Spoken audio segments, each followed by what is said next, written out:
The SEMA show starts this week in Las Vegas. What's that mean? Well, Camaro news, of course. First tuner Lingenfelter has put together a Camaro-based Trans Am package that reminds us of the Wonder Years.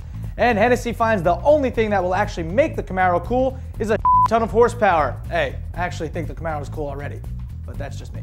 Also, a new Audi R8 Club Sport Edition stalks us in the internet rumor mill, and news on Ferrari's theme park in Abu Dhabi. By the way, awesome F1 race yesterday at the new Yas Marina track. That place is pretty cool. I wish I could stay in a hotel with an exoskeleton and an F1 racetrack going under my room. Pretty badass. Barrichello and Vettel, don't worry. There's always next year. What's up, everybody? I'm Derek D. You're checking out Fast Lane Daily, and it's Monday. Let's get this week started off right. Fast Lane Daily with Derek D. Always fresh every day. Whoever said the Trans Am was dead? Well, I guess GM did when they killed Pontiac. But the dream can live on still, right? Well, with the new Camaro making its round with tuners, it was only a matter of time before they saw a Trans Am version. At this week's SEMA show, that's exactly what's going to happen. Lingenfelter has released this, the 455 Trans Am concept. The car is merely a body kit with revised quarter panels, function fender vents, and new lighting that goes over a stock Camaro chassis. If that wasn't enough, and it wasn't for me, Lingenfelter also introduced a 455 big block with forged crankshaft and bits and pieces from the Corvette Z06 LS7 that puts out a whopping 655 horsepower for the Trans Am wannabe. The package is not yet on sale, and we should expect some modifications to the car before us mullet lovers will have a chance to buy it. Either way, it'd be cool to see a few of these on the road one day. But just for good measure, grow a mullet if you plan to buy one. I mean, I'm just saying, it's a good idea.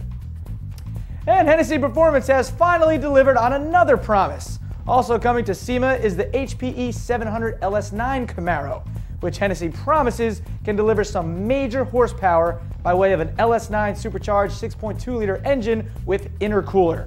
Word is only 24 models will be produced, 10 of which have already been sold. Basically, they've successfully tuned the 2010 Chevy Camaro SS and pushed it to the absolute limits. It comes with a standard 725 horsepower. Hennessey says that 2 twin-turbo upgrades will also be available for 850 horsepower and a whopping 1,000 horsepower. This is absolutely bonkers, and totally worth it if American muscle is what you're looking for. No word on price, but at least it comes only in a 6-speed manual, so that should keep the soccer moms away. Although if I see a soccer mom driving this, she turns into an immediate MILF, like automatic MILF. What do you think, Ian? Ian loves MILFs. And who doesn't like theme parks? I mean, I know I do. I'm like a kid every time I go to Disney World, even until this day. But what about a Ferrari theme park? Yes, a Ferrari theme park. We reported on it last year when it was just a bunch of renderings. Well, now it's a reality. Right next to the new Yas Marina F1 racetrack in Abu Dhabi. This weekend at the final F1 race of the year, we got to see the monster of a theme park with our own eyes, and holy crap, it's friggin' huge.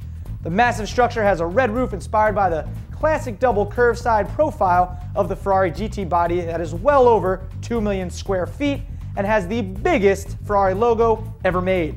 213 feet by 159 feet. You can probably see this thing from the International Space Station. Yeah, it's that huge. That's what she said. Real mature, guys. Good job. Anyway, the park is for all ages and will have a variety of roller coasters, simulators, a driving school, and one ride that goes through the top of the roof. It's pretty dope. But I must say, they're claiming that they will have the fastest roller coaster in the world at 124 miles per hour. The only problem, they forgot to check their facts. King Ka at Six Flags Great Adventure in New Jersey does 128 miles per hour already and is the fastest and highest coaster in the world. Come on, Ferrari. You should know a thing or two about claiming top speeds. Get your game up, all right? Serious. Although I'd love to go to your theme park. I will promote you if you just send me. Okay. Now to the internet rumor mill with yet another Audi R8 at the Nürburgring. We've seen the standard 4.2-liter V8 R8, the 5.2-liter V10 R8, the new R8 FIA GT3 race car, the R8 Spider, and now this, a potential R8 RS Club Sport. Spotted earlier this week making its rounds at the famed test track in Western Germany, the potential new Club Sport Edition R8 features a large static wing across the back with what looks to be a carbon fiber hood with catch-release hood mounts up front. Insiders are suggesting that weight will be reduced to 115 kilograms and power increased to 560 from the standard 525.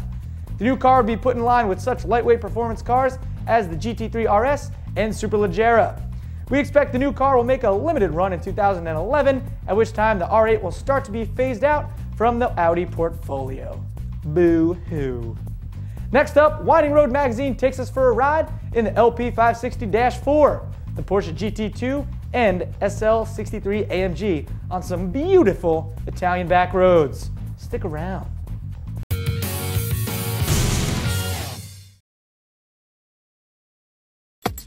Subscribing costs nothing. Daily, not monthly. And our cars actually move. Fastlane Daily is fast and fresh and here to stay.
Wow, it's pretty nice. I'd like to take a Lamborghini or Porsche and drive along some nice Italian roads, preferably with a nice Italian broad right next to me. You know what I'm talking about, Ian?